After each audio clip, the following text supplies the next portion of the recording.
Hello दोस्तों, मैं नीरज कुमार शर्मा आप सभी का स्वागत करता हूं। एक छात्र हैं जो बहुत दिनों से परेशान हैं और न्यू एनसीएल से संबंधित रखते हैं। ये अपनी परेशानी आप सभी के बीच कुछ व्यक्त करना चाहते हैं। आप सभी इनकी बातों को सुनिए और उसके बाद अपना राय व्यक्त जरूर करें।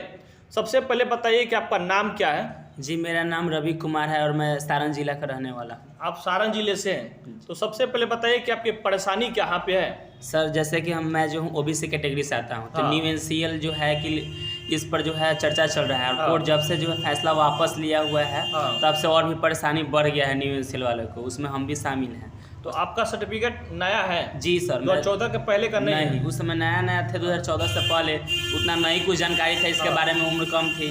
अब जो है उसके बाद जब जानकारी हुआ तब तक वैकेंसी का प्रोसेस हो गया था, उसके बाद न्यू एनसीएल इधर बनाया है, तो ये इसी को लेकर तो समस्या आप काउंसलिंग में नया एनसीएल ही दिए हैं? जी जी जी। तो फिर आपको तो डर सता रहा होगा, जी। क्योंकि पिछले कुछ दिन पहले ही कोर्ट से केस को वापस ले लिया गया और फिर उसके बाद यूट्यूब पर भी ये बातें चल रही है कि हो सके तो न्यू एनसीएल वाले छात्रों को रिजेक्ट किया जा सकता है आयोग के द्वारा। इसी बात को लेकर के सर थोड़ा सा मन में चिंता है और दुख भी है कि न्यू एनसीएल होने को लेकर के है कि यूट्यूब पे भी ये जो है चल रहा है और उसके साथ साथ कोर्ट भी फैसला वापस ले लिया है। जब कोर्ट फैसला वापस ले लिया तो आयोग अपने ढंग से कुछ भी कर सकता है। न्यू एनसीएल वाला की यही समस्या है।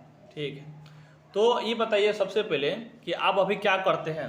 सर, अभी तो जो है कि अभी पढ़ाई लिखाई सब अभी छूट गया है। अभी एक अपना दुकान है, गुमटी है, उसमें बिस्कुट चॉकलेट यही सब बेचते हैं, घर का जीवन यापन करते हैं और सर अपने पिताजी का हाथ बटाते हैं इस समय, क्योंकि उम्र भी अब हो चुकी है।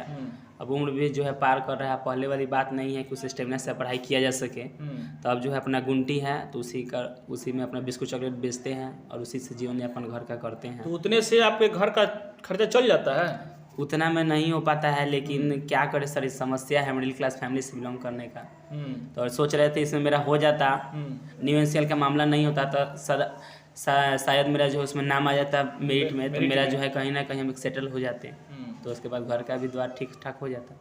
तो आपका क्या संभावना लग रहा है कि आपका मेरिट में नाम नहीं आ सकता है? मैं मेरिट में नाम आने की संभावना है, लेकिन दिक्कत यह है कि न्यू एनसीएल वाला कहीं रिजेक्ट कर दिया गया। तो फिर अगर रिजेक्ट कर देगा तो उसके बाद आप क्या करिएगा? रिजेक्ट कर देगा तो उसके क्या आप फिर वापस कोर्ट में जाइएगा? कोर्ट जो है अपना फैसला वापस ले लिया है, तो फिर भी हम लोग जाएंगे कोर्ट में, क्योंकि जब तक एथी है वो तब तक हम लोग जो है लड़ेंगे अपना कोर्ट में अपना फैसला। नहीं, ऐसे हमारे भी एक वीडियो डालते हैं तो उसमें बहुत सारे कमेंट आता है कि अगर न्यू एनसीएल एक्सेप्ट नहीं होता है तो वापस फिर से हम कोर्ट में जाएंगे और फिर वापस जाकर केस को करेंगे, लेकिन अंत तक लड़ेंगे, लेकिन छोड़ेंगे नहीं। जी सर, यही बात है कि कोर्ट से एक बार हम लोग फिर से आग्रह करेंगे कि न्यू एनसीएल वाला को एक बार विचार किया जाए इस पर, क्योंकि हम लोग भी सर मेरिटोरियस है, सिर्फ एक एनसीएल ही एक इसका उपाय नहीं होना चाहिए कि उसके आधार पर हमको छाट दीजिएगा। तो उसको लेकर के कोर्ट अगर कोई दूसरा कुछ उपाय करती है तो हम लोग उस डॉक्यूमेंट्स को पूरा करने का कोशिश करेंगे, लेकिन न्यू एनसीएल को लेकर अगर छाटा जाएगा तो बहुत ही दुख की बात होगा। आप आयोग से क्या कहना चाहते हैं? आयोग से मेरा यही प्रार्थना है हाथ जोड़कर कि कृपया आप जो है न्यू एनसीएल को लेकर के बच्चे को मत छाटिए। आप जो है मेरिटोरियस बच्चे को मेरिट लिस्ट में नाम दीजिए। एक छोटे से कागज के लेकर आप किसी को मेरिट से बाहर ना करें। जी जी जी सर, आप सिर्फ एनसीएल को लेकर के नहीं, जैसे कि ये बहाली 2014 में जब आए थे तो उसमें कहीं पर भी स्पष्ट रूप से नहीं लिखा गया था कि 2014 के पहले का ही एनसीएल चाहिए, और उस समय छात्र जागरूक भी नहीं थे।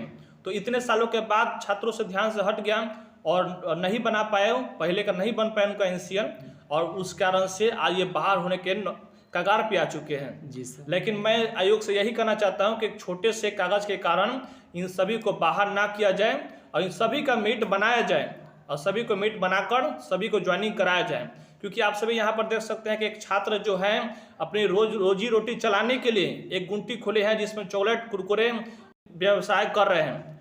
और बात बताइए आप कि आपका शादी हो चुका है? नहीं सर, अभी तो शादी नहीं हुआ है, गुमटी पे कौन शादी करे। तो ये बताइए कि आपका तो ये तो बात चल गया था कि आपका नौकरी होने वाला है। हाँ, नौकरी होने वाला था तो रिश्ता बहुत सा आया था, और जब आपका रिजल्ट आ जाता है तो ये हल्ला हो जाता है चारों तरफ। तो रिश्ता आया था, अभी जो है कि रिश्ता आया हुआ है, लेकिन अभी मेरिट में नाम नहीं आएगा तो अभी शादी होगा कि नहीं होगा इस पर भी संशय है। अगर मान लीजिए कि वो आपका तो काउंसलिंग हुआ है जिस कारण से हो सके तो 2-3 रिश्ता आया होगा। जी जी। लेकिन अगर मेरिट नहीं बना तो फिर उसके बाद क्या होगा? तो फिर सर हम जहाँ पे हैं वहीं पे स्थिर हो जाएंगे, वहीं पर स्थित हो जाइएगा। और बताइए, ऐसा तो होना नहीं चाहिए। मैं सभी छात्रों से कहना चाहता हूँ कि आप लोग चिंता मत करिएगा। ऐसी घटना आपके साथ नहीं होगा। न्यू एनसीएल को एक्सेप्ट करवाएंगे तो करवाएंगे और अंतिम दम तक न्यू एनसीएल को एक्सेप्ट करवाएंगे।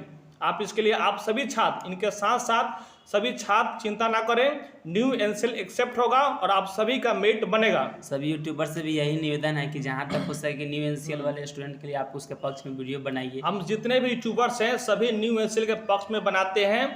जो लोग का काउंसलिंग हुआ है हम सभी चाहते हैं कि उन सभी का मेरिट बने और ज्वाइनिंग होके एक भी छात्र बाहर न जाए।